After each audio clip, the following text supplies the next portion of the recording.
Hi everyone. So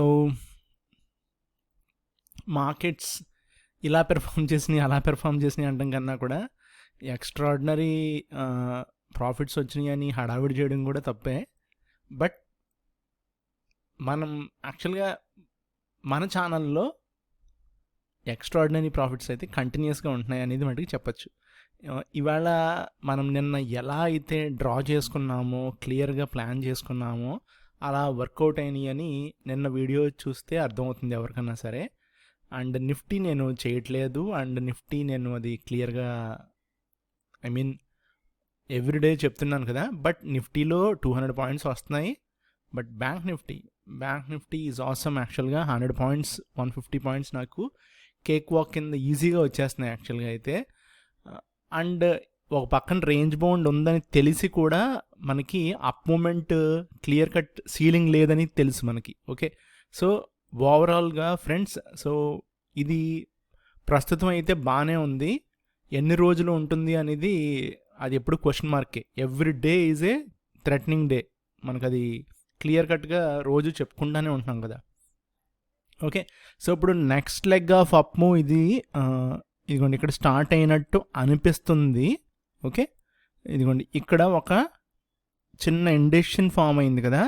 ఈ induction ఇవాళ breakout అయితే అయింది ఫ్రెండ్స్. ఓకే, సో మళ్ళీ ఈ స్ట్రెచ్ ఎలా ఉంటుందంటే జనరల్గా చూపిస్తాను అండి. ఇది మనము అంటే మన ప్రెడిక్షన్ అనమాట, ఇది మన వ్యూ అనమాట, దీన్ని వ్యూ అంటాము. సో ఎక్కడి వరకు వెళ్ళొచ్చు అనేది చూద్దాం. ఓకే, 56,000 56,3 ఉంది కదా. సో ఆ 161 మార్క్ ఒకవేళ ఆగకపోతే ఫ్రెండ్స్, సో ఇంకా ఆల్మోస్ట్ లైక్ ఇక్కడ నుంచి 2,000 పాయింట్స్ మనం ఆల్రెడీ 57,000 60,000 టార్గెట్స్ పెట్టుకున్నాం. అది మధ్యలో వన్ ఆఫ్ ద టార్గెట్. కానీ ఇక్కడ గుర్తుపెట్టుకోండి, ఇప్పుడు టైమ్ అండ్ స్పేస్ అని కాన్సెప్ట్స్ ఉన్నాయి కదా మనకు. వాల్ స్ట్రీట్ ట్రేడర్స్ చాలా సార్లు ఇది ఓల్డ్ కాన్సెప్ట్, ఇదేం కొత్త కాన్సెప్ట్ కాదు. ఓకే, సో ఇదేంటంటే బేసిక్గా ఇదిగోండి ఇక్కడ ఒక స్పేస్ ఉంది, ఇక్కడ కూడా ఒక స్పేస్ ఉంది కదా. సో మనకి ప్రైస్ అనేది ఇది ఎవడో చెప్పక్కర్లా, మనకి ఈవెన్ మన ఎవరి కాళ్ళలో ఆలోచించుకున్నా కూడా తెలుస్తుంది. మనము ఎప్పుడైనా సరే ఒక ఊరు నుంచి ఇంకో ఊరికి ట్రావెల్ చేస్తున్నాం అనుకోండి, మధ్యలో కొన్నిసార్లు ఆగుతాం కదా. 2 సార్లు ఆగొచ్చు, 3 సార్లు ఆగొచ్చు. సంథింగ్ లైక్ ఒక బ్రీదర్ తీసుకుంటాం, సంథింగ్ లైక్ ఒక బ్రేక్ తీసుకుంటాం, కొంచెం అలసిపోతాం, ఇలా చాలా ఉంటాయి రీజన్స్. ఓకే, సో ఎమర్జెన్సీ ఉంటుంది ఒక్కొక్కసారి క్రాష్ ఉంటుంది, యాక్సిడెంట్ ఉంటుంది, ఒక్కొక్కసారి ఏమో ఆ వే బ్లాక్ చేస్తారు. ఇలాగా డిఫరెంట్ రీజన్స్ ఉంటాయి. అవన్నీ ఇక్కడ కూడా ఉంటాయి. ఓకే, బట్ ఇక్కడ వేరే రకంగా ఉంటాయి. అర్థమవుతుంది కదా. సో మధ్యలో ఏదన్నా ఒక డిప్ వస్తే ఫ్రెండ్స్, ఎవ్వరూ కూడా మనము కంగారు పడకుండా ప్రశాంతంగా ఆలోచించుకొని ఉండాలన్నమాట. ఇది ఫర్ ఎగ్జాంపుల్ ఇదిగోండి ఇలా ఒక క్యాండిల్ పడింది అనుకుందాం రేపు పొద్దున్న. ఓకే, సో కంగారు పడకూడదు. మండే ఇంకో క్యాండిల్ ఇలా పడింది అనుకుందాం, వెయిట్ చేయాలి. సో ఇక్కడ గుర్తుపెట్టుకోండి, ఇక్కడ బై చేస్తే అది మూర్ఖత్వం అనమాట.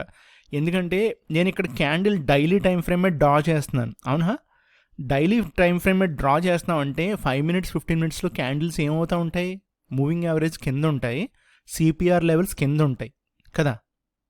సో అప్పుడు ఎవడన్నా బై చేస్తాడా? అయితే సెల్ చేసుకోవాలి హ్యాపీగా.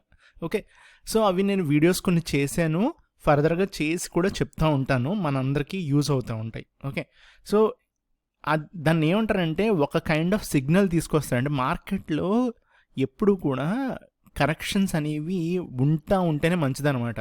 ఓకే, సో మనం ఎవరిని కూడా నాకు ఇంకా ఎవరిని ఉద్దేశించి అనడం ఇష్టం లేదు.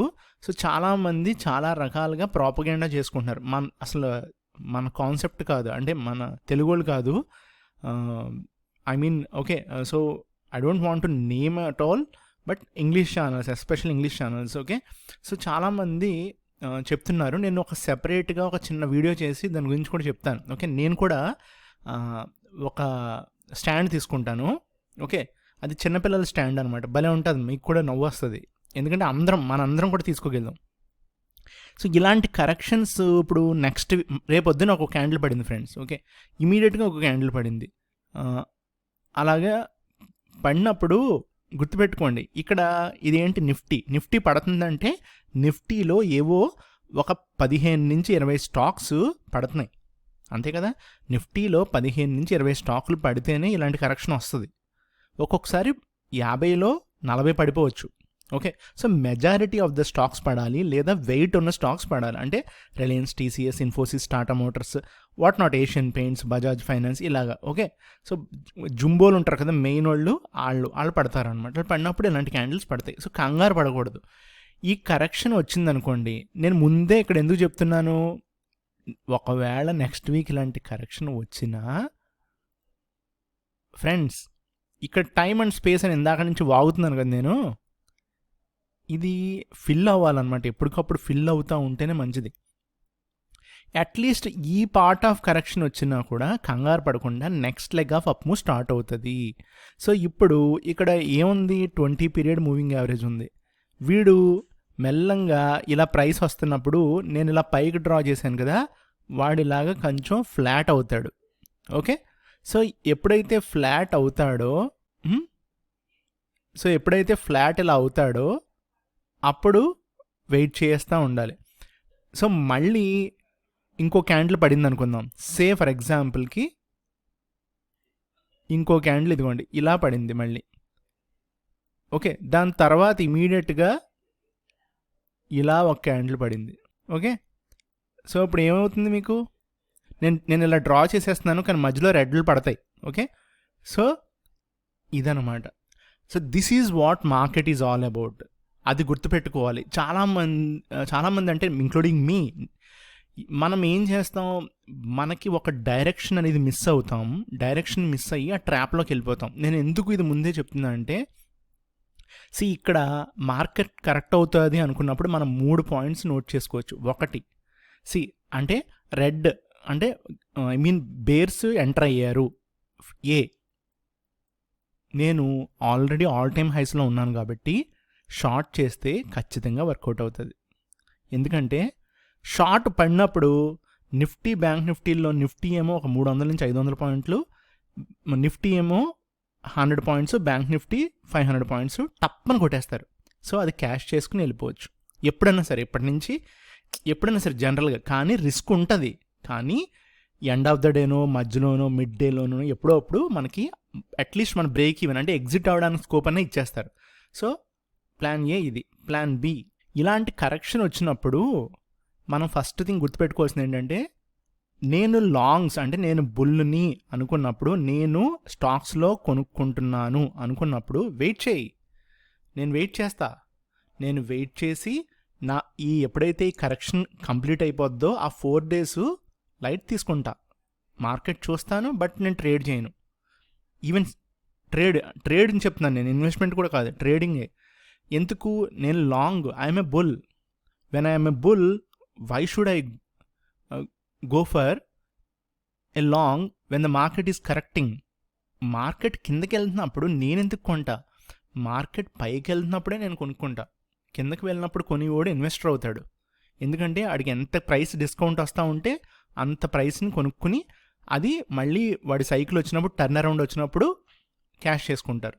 సో ఈ బి అని కాన్సెప్ట్ అవాయిడ్, లేదా వెయిటింగ్. C most powerful. అంటే ఇన్స్టెంట్గా స్టాక్ని పిక్ చేసుకుని, ఓకే, ఇంట్రాడేలోనే బయింగ్ వస్తుంది. సో ఇంట్రాడే బయింగ్ వచ్చినప్పుడు అది మనం పిక్ చేసుకోవడం రావాలి. అది జనరల్గా అంత ఈజీ కాదు ఫ్రెండ్స్, ఓకే. సో అది నేను స్కాల్పింగ్లో చెప్పాను కదా. సో ఇంట్రాడేలో ఇప్పుడు మార్కెట్, నేను ఇప్పుడు రెడ్ క్యాండిల్స్ డ్రా చేశాను కదా, ఫర్ ఎగ్జాంపుల్కి ఇక్కడ రెడ్ క్యాండిల్స్ డ్రా చేశాను కదా, వీటిలో కూడా బౌన్స్లు వస్తాయి మధ్యలో. ఆ బౌన్స్ వచ్చినప్పుడు క్యాష్ చేసుకోవాలన్నమాట. అంటే ఇదిగోండి, మార్కెట్ ఇలా కరెక్ట్ డౌన్ఫాల్ వస్తుంది, కానీ మధ్యలో ఒక 1 hour 15 minutes లేకపోతే 1 hour అయితే గ్యారెంటీ ఇస్తాడు, ఇలాంటి బౌన్స్ ఒకటి వస్తుంది. ఆ బౌన్స్ని క్యాష్ చేసుకోవాలన్నమాట. చేసుకుని మళ్ళీ వదిలేయాలి. మళ్ళీ మార్కెట్ ఇలాగా వచ్చేస్తాడు. ఇది నేను చెప్పేది. ఇది plan C. This is what C. Okay friends.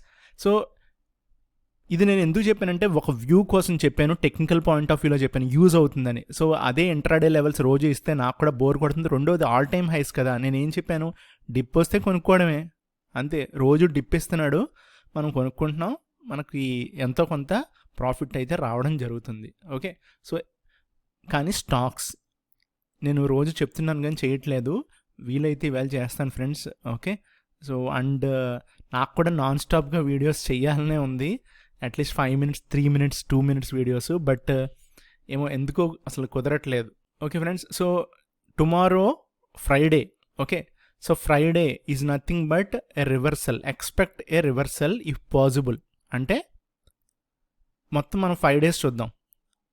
ఇది థర్స్డే, ఇది వెన్స్డే, ఇది ట్యూస్డే, ఇది Monday. So Monday, Tuesday, Wednesday, Thursday. So ఓవరాల్గా మార్కెట్ ఎక్కడుంది 4 daysలో? అక్కడే ఉంది. యాక్చువల్గా చెప్పాలంటే కొంచెం పైన క్లోజ్ అయింది. ఎన్ని పాయింట్స్ అంటే బ్యాంక్ నిఫ్టీ ఒక రఫ్లీ 300-400 పాయింట్స్ క్లోజ్ అయి ఉంటుంది మోస్ట్లీ. 400 పాయింట్సే పాజిటివ్లో ఉంది, మిగతాది అంతా ప్రైస్ అక్కడక్కడే తిరిగింది. అవును కదా. సో అయితే రేపు ఫ్లాట్ ఉండి మళ్ళీ సైడ్ వేస్లో ఉంటాడు. మనం ఒకసారి ఏం చేద్దామంటే కిందకి వెళ్దాం, అంటే ఐ మీన్ లోవర్ టైం ఫ్రేమ్కి వెళ్ళిపోదాం, 15 minutesలో చూద్దాం. ఓకే, సో ఇప్పుడు చూడండి, రేపు మార్నింగ్ ఒకవేళ friends, okay morning in case, నేను మళ్ళీ చెప్తున్నాను, మార్నింగ్ ఒకవేళ రేపు మార్నింగ్ ఇవాళ లో గనక, ఇవాళ లో రేపు ఇవాళ లోన్ కనుక బ్రేక్ చేస్తే అంటే 54,669 రూపీస్ ఎంత ఉంది కదా, దీన్ని కనుక బ్రేక్ చేస్తే, సో సింపుల్గా ఇదిగోండి బ్రేక్ చేస్తే సింపుల్గా అదే బయింగ్ ఆపర్చునిటీ. గుర్తుపెట్టుకోండి, ఆ 400-300 పాయింట్స్ వస్తే మంచి ఆపర్చునిటీ. కానీ ఇమీడియట్ మార్నింగ్ బయింగ్ దొరకచ్చు, ఆప్షన్ ఉంది. కానీ రేపు ఫ్రైడే కాబట్టి టెక్నికల్గా ఏం చేస్తారంటే మార్నింగ్ కొంచెం పైకి తీసుకెళ్ళి ఇమీడియట్గా కింద కొట్టి ఆల్మోస్ట్ లైక్ వచ్చేస్తాడు కిందకి, చాలా దూరం రావచ్చు. ఓకే, లేదు లక్కీగా మనకి గ్యాప్ అప్ అయిందనుకోండి రేపు, ఓకే మార్నింగ్ గ్యాప్ అప్ అయింది అనుకుందాం, ఫ్రైడే ఒక 200 పాయింట్స్ గ్యాప్ అప్ అయింది. సో ఈ క్విక్ షార్ట్ కొట్టుకోవచ్చు, అదే రేపు ఈవినింగ్ చూపిస్తాను. రేపు 200 పాయింట్స్ కానీ 150 పాయింట్స్ కానీ ఏది గ్యాప్ అప్ అయినా కూడా బ్యాంక్ నిఫ్టీలో క్విక్ షార్ట్ కొట్టచ్చు. ఓకే ఫ్రెండ్స్, సో నిఫ్టీ కూడా సేమ్ ఇదే కాన్సెప్ట్ అనుకుంటున్నాను రేపు. అంటే గ్యాప్ అప్ అయితే షార్ట్ కొట్టుకుని, ఫ్లాట్ అయితే అవాయిడ్ చేస్తాను రేపు పొద్దున్న. ఫ్లాట్ అయితే ఎందుకంటే కిందకు వస్తే అప్పుడు బయింగ్ ఆపర్చునిటీ. ఎప్పుడు గుర్తుపెట్టుకోండి, ఫస్ట్ 15 minutesలో చాలా ఆర్డర్స్ ఎగ్జిక్యూట్ అవుతాయి, చాలా ఆర్డర్స్. ఇప్పుడు ఈ రోజుల్లో అయితే ఆల్గో ఆర్డర్స్ అవ్వచ్చు, ఆపరేటర్ ఆర్డర్స్ అవ్వచ్చు, లేకపోతే ఎఫ్ఐ ఆర్డర్స్ అవ్వచ్చు, లేకపోతే మ్యూచువల్ ఫండ్స్ ఆర్డర్స్ అవ్వచ్చు. ఆ 15 minutes 9:15 నుంచి 9:30 వరకు చాలా హెవీ రష్ ఉంటుంది. ఓకే, కానీ యాక్చువల్గా నాలాంటి వాళ్ళకి స్కాల్పింగ్ చాలా బాగుంటుంది, బట్ దానికి చాలా ఎక్స్పీరియన్స్ ఉండాలి. At the same time risk కూడా ఉంటుంది. ఓకే, అంటే డైరెక్షన్ మనము ఇమీడియట్గా చేంజ్ చేసుకోగలగాలన్నమాట. మనం అనుకున్న దాన్ని 10 timesలో 5 times రాంగ్ చేస్తారు ఫ్రెండ్స్. ఆ 5 timesలో మనకి పాజిటివ్నెస్ వస్తుంది, కానీ ఆ నెక్స్ట్ మిగతా 5 timesని మనం ఇమీడియట్గా దాన్ని అర్థం చేసుకుని నేను తప్పు చేశానని చెప్పి మనం రివర్స్ డెసిషన్ తీసుకోగలగాలి. అది చాలా చాలా కష్టం. సో అది ఎప్పుడైతే తీసుకుంటామో అప్పుడే మనం ప్రొఫెషనల్స్ అవుతాం. ఓకే, సో ఇది ఇవాళ వీడియో ఫ్రెండ్స్, అండ్ కొంచెం ఎక్స్టెండ్ అయింది, but I think it will be useful for every one of us. Okay, thank you.